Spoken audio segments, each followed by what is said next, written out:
Anda kembali bersama kami di Berita Utama. Saudara, bencana banjir dan longsor di Sumatera membawa pesan tentang kerusakan alami yang tak bisa diabaikan. Timbunan kayu gelondongan yang terbawa banjir menjadi bukti telanjang bahwa kerusakan hutan bukan isapan jempol belaka. Dari mana asalnya? Kenapa begitu banyak? Pertanyaan-pertanyaan ini mengarahkan sorotan publik pada deforestasi yang kian brutal. Video hanyutnya kayu-kayu berukuran besar ini sempat viral saat musibah banjir bandang melanda Tapanuli Selatan, Sumatera Utara pada 26 November lalu. Kayu dalam jumlah tak wajar tampak terbawa banjir dahsyat yang datang tiba-tiba. Belakangan diketahui kayu gelondongan juga memenuhi berbagai daerah terdampak bencana di Aceh, Sumatera Barat maupun Sumatera Utara. Kayu-kayu gelondongan itu pun memunculkan tanda tanya, apakah tangan manusia ikut berperan dalam memicu bencana di Sumatera? Lebih dari sepekan usai bencana, pemandangan tumpukan kayu semakin nyata terlihat di berbagai lokasi terdampak bencana. Di Aceh Tamiang, sebuah masjid dan pondok pesantren Darul Muhlisin bahkan terkepung tumpukan kayu yang terbawa banjir bandang. Pemandangan serupa juga terlihat di Tapanuli Selatan, Sumatera Utara. Kayu-kayu ini memperparah kerusakan yang terjadi saat banjir. Kayu diduga merupakan hasil pembabatan hutan yang masif di wilayah Sumatera.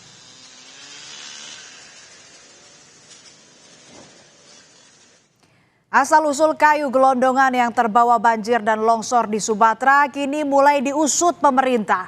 Pemerintah menyebut bencana di Sumatera bukan semata akibat cuaca ekstrim, melainkan ada faktor kerusakan lingkungan.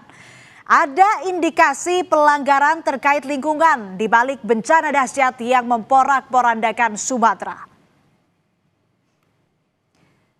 Jurnalis Kompas TV, Jona Hamonangan dan juru kamera Febri James memperlihatkan masifnya kayu gelondongan di aliran sungai Anggoli Garoga, Tapanuli Tengah. Aliran sungai bahkan terhenti akibat tertutup kayu. Saudara, saat ini saya berada di Anggoli, Tapanuli Tengah, Sumatera Utara. Di belakang saya adalah sungai Anggoli yang menghubungkan aliran air dari Anggoli menuju Hutaraja. Dan saya akan menunjukkan kepada Anda bagaimana visual yang ada di belakang saya.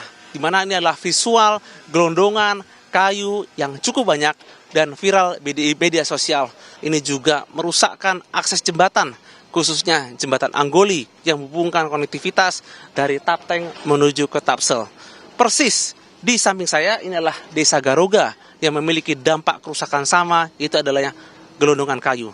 Diharapkan adanya ketegasan pemerintah dalam rangka investigasi untuk melihat siapa atau penyebab dari kejadian ini.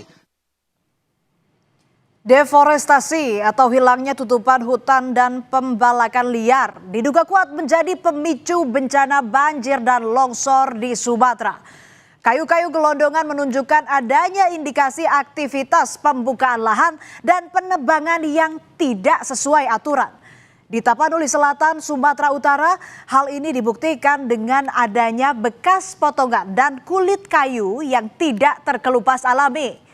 Akibatnya terjadi kerusakan di hulu daerah aliran sungai dan kerusakan itu menurunkan kemampuan tanah menyerap air sehingga ketika curah hujan tinggi, air meluncur deras menyapu hingga ke permukiman.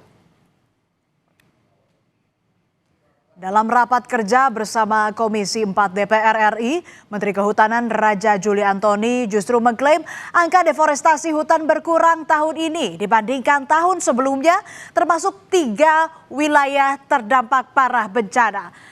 Raja Juli juga menyatakan tidak pernah mengeluarkan izin pelepasan kawasan hutan di wilayah terdampak bencana. Klaim penurunan deforestasi menuai kritik anggota Komisi 4 DPR.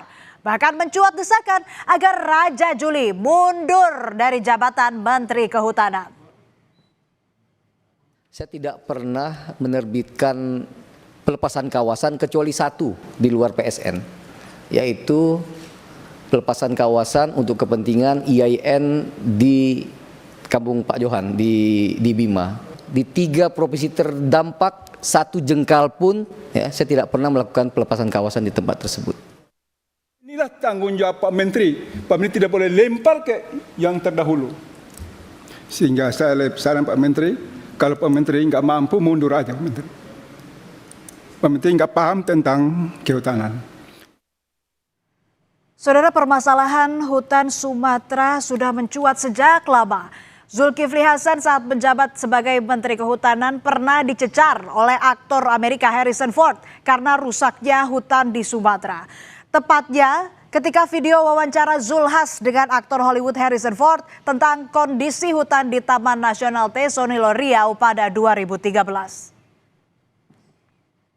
Tadi saya sudah jelaskan, ini bukan Amerika, memang berbeda.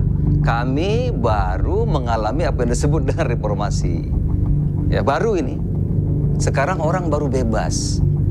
Baru bebas kadang-kadang kami memang surplus, apa yang disebut dengan surplus demokrasi. Oleh karena itu kami sekarang buat program untuk mencoba memindahkan mereka, mencari lahan pengganti namanya. I understand. You're willing to lose the battle. Is that what you're telling me? Yeah. Okay, all right. I see all of this wealth, but it's at the top of the heap.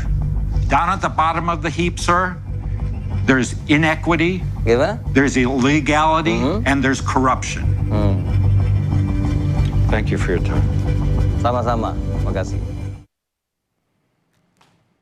Dalam tayangan podcast bersama Denny Sumargo 1 Desember lalu, Zulkifli Hasan memberi klarifikasi soal wawancaranya dengan Harrison Ford. Ia menyebut saat itu tak bisa berbuat banyak karena ada orang kuat di balik alih fungsi lahan. Jadi pada saat Bapak menjabat saat itu, Aceh sudah nggak bisa. Hal itu Ibarat meja ini sudah ada tuannya nih, kapling sudah ada. berarti udah ada kotak-kotaknya nih. Sudah ada.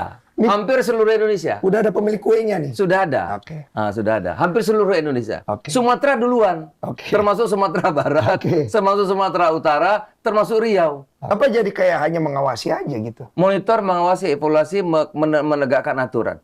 Itulah kalau saya boleh menyesal, saya tidak bisa berhasil menegakkan hukum pada saat itu.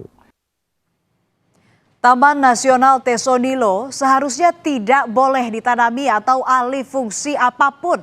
Satgas Penertiban Kawasan Hutan atau Satgas PKH kini berebut kembali 81.000 hektar kawasan hutan di Taman Nasional Tesonilo yang telah dialih fungsikan sebagai perkebunan kelapa sawit ilegal hingga permukiman.